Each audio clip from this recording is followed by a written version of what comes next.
Hey, let's talk about why your childhood home controls you even now. Now, hold up, because this mic can free you up.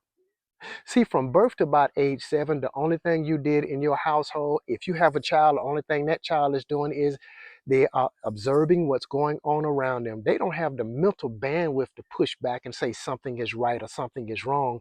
Whatever mama and daddy is doing, whatever the caregivers are doing, that's the gospel truth in that child's life. That child don't know no other way to live. So they take that in as that's truth.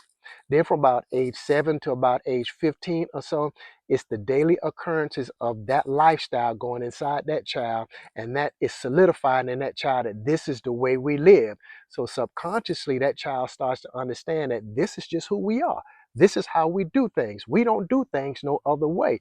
And that lifestyle, whether that lifestyle is domestic violence, or whether it's illicit sex, whether it's going out, men coming through the house, whatever it is, man, that child sees that. They can't push back and say whether it's right or wrong.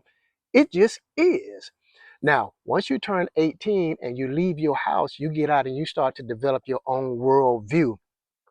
You start to make decisions based about what you think is right and what you think is wrong. But the problem is your default position is whatever you grew up in. So even though you're now making decisions about what you think is right or wrong, and you trying to live a different lifestyle than what you grew up in, still though, as life continues to go on, you end up falling back into your default position. And for some people, man, it can become very frustrating. You ask yourself, why do I keep doing this?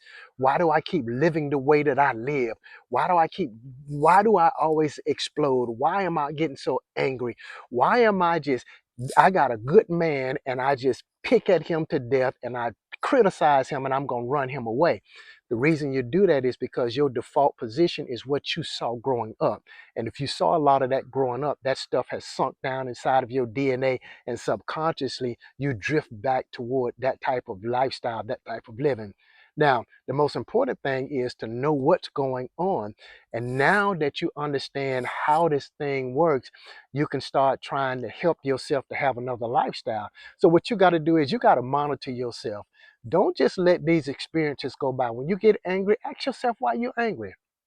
Ask yourself what you're mad about, what you're pissed off about, why you feel like you need to get out your bed and go out in these streets and find something when you got something right beside you. You got to ask yourself these, then start to understand why you do the things that you do. Because this stuff is sunk down inside of you and it's part of your DNA now, man, and you can't get away from it, but you can overcome it, my brother.